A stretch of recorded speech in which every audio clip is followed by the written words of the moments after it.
Assalamualaikum warahmatullahi wabarakatuh. Perkenalkan, kami dari kelompok 3.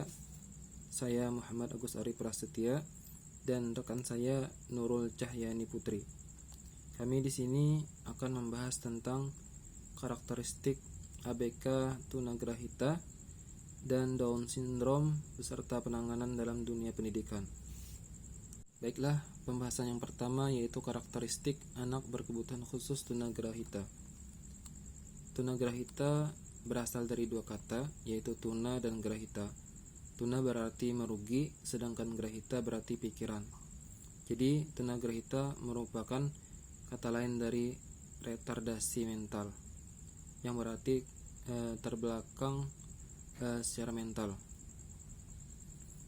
Istilah anak tunagrahita dalam beberapa referensi disebutkan pula dengan keterbelakangan mental, lemah ingatan, retardasi mental, cacat mental, mental subnormal, dan sebagainya. Adapun pembagiannya, yang pertama yaitu karakteristik perkembangan anak tunagrahita secara umum, yaitu meliputi perkembangan akademik, yaitu kapasitas belajar anak tunagrahita sangat terbatas. Kemudian perkembangan sosial atau emosional, aspek afektif. Ini dalam pergaulan anak tunagrahita tidak dapat mengurus diri, memelihara dan memimpin diri. Kemudian perkembangan fisik atau kesehatan dan motorik. Ini aspek psikomotorik, baik struktur maupun fungsi tubuh pada umumnya anak tunagrahita kurang dari anak normal. Kemudian karakteristik khusus, yaitu ada karakteristik tunagrahita ringan. Maksudnya di sini meskipun tidak dapat menyamai anak normal yang seusia dengannya, maka masih dapat belajar membaca, menulis, dan berhitung sederhana. Kemudian karakteristik tunagrahita sedang. Anak tunagrahita sedang hampir tidak bisa mempelajari pelajaran-pelajaran akademik. Perkembangan bahasanya lebih terbatas daripada anak tunagrahita ringan. Kemudian karakteristik anak tunagrahita berat dan sangat berat. Anak tunagrahita berat dan sangat berat sepanjang hidupnya akan selalu tergantung pada pertolongan dan bantuan orang lain. Pembahasan yang kedua yaitu karakteristik anak berkebutuhan khusus Down syndrome. Down syndrome merupakan keterbelakangan mental yang mengalami defisit intelektual dan defisit gangguan fungsi adaptif dengan efek akan menurunnya keterampilan konseptual, keterampilan sosial, dan keterampilan praktis. Raynaud mengungkapkan karakteristik secara fisik Down syndrome sebagai berikut. Yang pertama, mata ke atas miring, mulut kecil, rambut lurus, halus dan jarang, tangan yang luas, jembatan hidung datar, bertubuh pendek, dan sejumlah karakteristik gigi seperti gigi lebih kecil dari normal. Beberapa individu memiliki sebagian besar gejala ini, sementara yang lain hanya menunjukkan beberapa. Kemudian menurut Mangunsong menjelaskan ciri-ciri secara fisik anak yang teridentifikasi Down syndrome yaitu telinga kecil, tengkorak kepala yang pendek, kepala bagian belakang yang rata, leher yang pendek, dan lipatan-lipatan yang banyak, bentuk tubuh yang pendek, dan lidah yang kuat.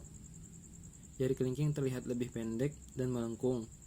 Mata miring karena bagian luar mata agak tertarik ke atas dibandingkan dengan bagian dalam.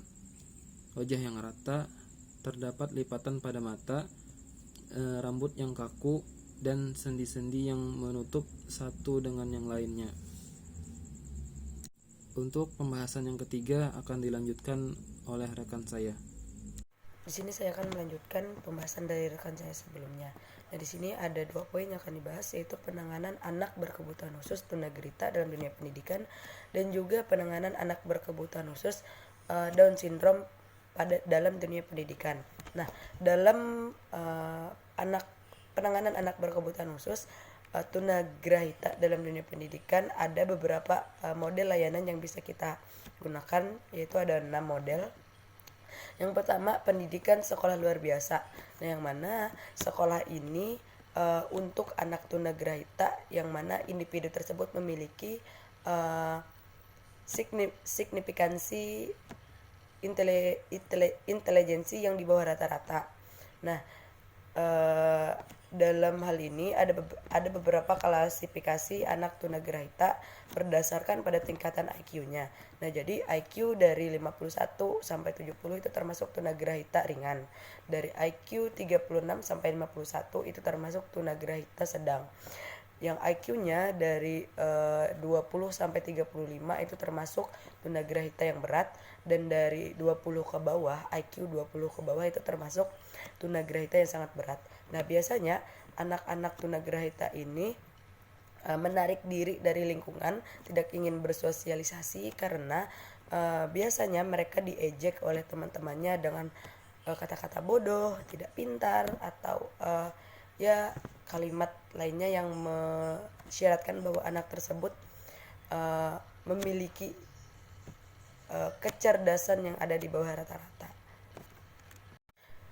Selanjutnya yang kedua yaitu adanya pendidikan terpadu, yang mana pada pelayanan ini anak tunagrahita ini bakalan sekolah di sekolah reguler dengan teman-teman belajar dengan anak-anak reguler lainnya, tapi dia memiliki guru khusus yang bakal membimbing dia, yang bakal menangani dia gitu. Nah, jadi itu layanan yang ada di pendidikan terpadu. Selanjutnya yang ketiga yaitu pendidikan sekolah di rumah. Nah, biasanya anak-anak tunagrahita yang menggunakan layanan ini adalah anak-anak yang tidak mampu mengikuti pendidikan yang ada di sekolah atau yang reguler segala macam, yang mana mereka biasanya sakit gitu. Nah, selanjutnya keempat, pendidikan geria rehabilitasi, yang mana biasanya pada pelayanan ini teruntuk anak-anak tunagrahita yang sudah yang memiliki IQ-nya yang rendah, seperti yang saya jelaskan di atas. Tunagrahita berat yang mana IQ-nya sudah 20 ke bawah, itu biasanya bakalan dimasukkan atau diberi layanan dalam poin 4 ini, yaitu dalam panti geria rehabilitasi. Nah, yang mana biasanya mereka tidak cuma anak tunagrahita tetapi juga memiliki kelainan ganda lah, misalkan penglihatan, pendengaran, maupun psikomotorik segala macam, motorik segala macam. Nah, selanjutnya pendidikan inklusif. Nah, yang kelima ini pendidikan inklusif, yang mana anak tunagrahita ini bisa nih mengikuti pendidikan, maksudnya pembelajaran terhadap anak-anak yang reguler dan sekolah di sekolah reguler juga. Nah, dan dengan guru yang sama. Nah, jadi dia bisa belajar di sekolah yang biasa,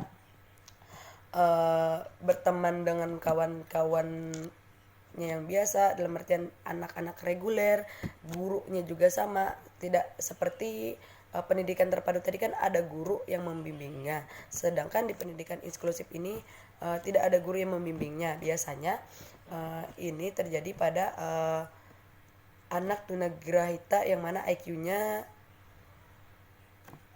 51 sampai 70, yang mana tingkatan atau klasifikasinya masih termasuk tunagrahita yang ringan. Selanjutnya poin yang keenam yaitu layanan pembelajaran khusus, yang mana menurut Smith jika ingin berhasil baik itu secara sosial, akademis, dan kejuruan, ada beberapa langkah nih yang bisa kita gunakan untuk anak tunagrahita. Yang pertama, program-program stimulus bayi. Yang kedua, pelayanan pendidikan khusus untuk anak usia dini.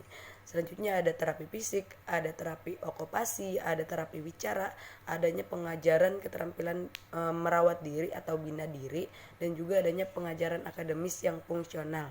Misalkan belajar membaca kata nasi atau mengenal uang pecahan, yang mana itu bersifat pembelajaran akademik yang sifatnya fungsional atau memiliki fungsi dalam kehidupannya sehari-hari. Selanjutnya poin yang keempat yaitu penanganan anak berkebutuhan khusus Down syndrome dalam dunia pendidikan. Nah, biasanya anak-anak mereka ini merupakan pembelajaran visual yang mana menurut Kurmin dalam bukunya itu memberikan beberapa contoh cara memberikan dukungan atau bimbingan bagi mereka yang termasuk dalam klasifikasi ini. Ada beberapa cara nih, ada 3 cara yaitu organizer, QN props, dan scaffolding. Nah, yang poin pertama yaitu organizer, yang mana cara-cara visual dan grafis dalam menstruktur informasi untuk membantu siswa belajar, misalkan jaring-jaring atribut. Nah, yang kedua ada cues dan props sebagai alat untuk mengingatkan siswa mengenai apa yang harus dilakukan. Misalkan berupa verbal, gestual, tertulis, dan segala macam. Nah, contohnya misalkan menggunakan gambar atau alat tertentu untuk mengasosiasikan kata-kata yang hendak diajarkan pada siswa. Nah, jadi yang selanjutnya ada scaffolding, yaitu kerangka kerja yang membantu siswa dalam berkomunikasi dan juga belajar. Nah, di sini misalkan pembimbing atau guru memberikan pertanyaan-pertanyaan yang membantu yang berupa kalimat yang tidak lengkap, yang mana mengharuskan siswa untuk melengkapinya. Nah, itu beberapa contoh pemberian dukungan lah atau bimbingan yang bisa dilakukan untuk anak-anak Down syndrome. Nah, sekian pembahasan dari kami. Itu ada 4 pembahasan yang kami bahas. Mungkin kawan-kawan misalkan waktu melihat video ini merasa ada yang perlu ditambahkan, jadi silahkan ditambahkan. Salah hilap mohon dimaafkan. Saya mewakili rekan saya sebelumnya mengucapkan terima kasih. Wassalamualaikum warahmatullahi wabarakatuh.